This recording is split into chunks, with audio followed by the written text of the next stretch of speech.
এই কাঁঠাল দিয়ে মুরগির মাংস রান্না হবে, দেখতে থাকুন সবাই। কাঁঠালটা আমি এখন সেদ্ধ করে নেব, প্রেসারে একটা সিটি দেব।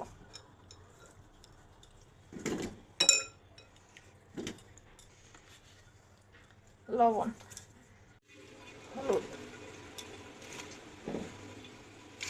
একটু জল দিয়ে সিটি দিয়ে নেব। আমি কাঁঠালটা সেদ্ধ করে নিয়েছি আর আলু কেটে নিয়েছি, এটা এখন ভেজে নেব। আর এখানে নিয়েছি মুরগির মাংস, এই মুরগির মাংস দিয়ে কাঁঠাল রান্না করব। কড়াইতে দিলাম তেল,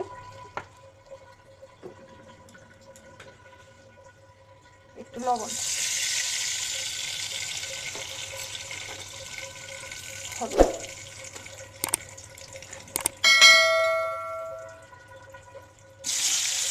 কাঁঠালগুলো ভেজে নেব।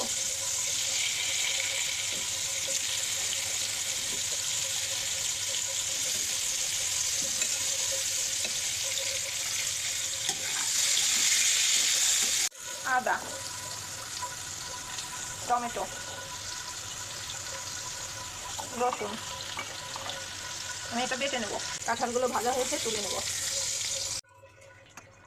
এখন দেবো আলু, আলুগুলো ভেজে নেব। আলুগুলো তুলে নেব আর একটু তেল অ্যাড করব।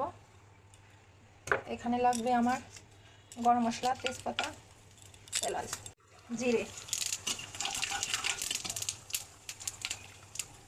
পেঁয়াজ। পেঁয়াজগুলো ভালো করে ভেজে নেব।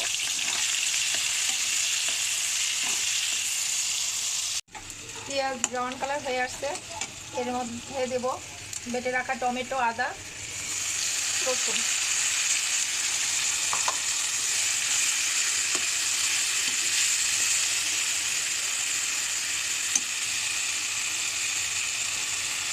হলুদ, লবণ,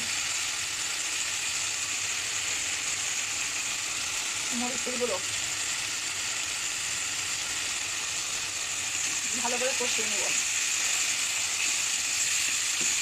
জিরার গুঁড়ো। মশলা কষানো হয়ে আসছে, এখন দেব মাংস।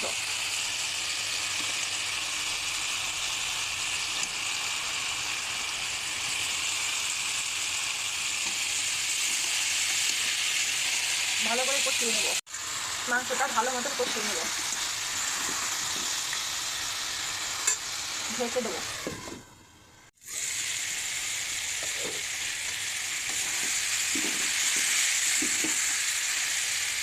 এখন ভেজে রাখা আলু কাঁঠালগুলো দিয়ে দেবো।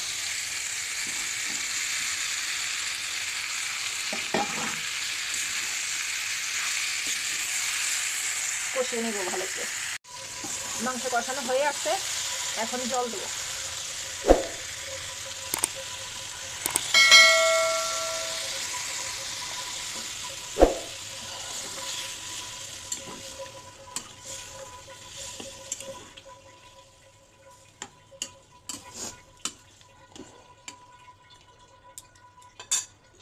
ঢাকা দিয়ে 10 মিনিট সেদ্ধ করে নেব। এখন ভেজে রাখা জিরে, গরম মশলা, ধনে, এই মশলাটা দিব।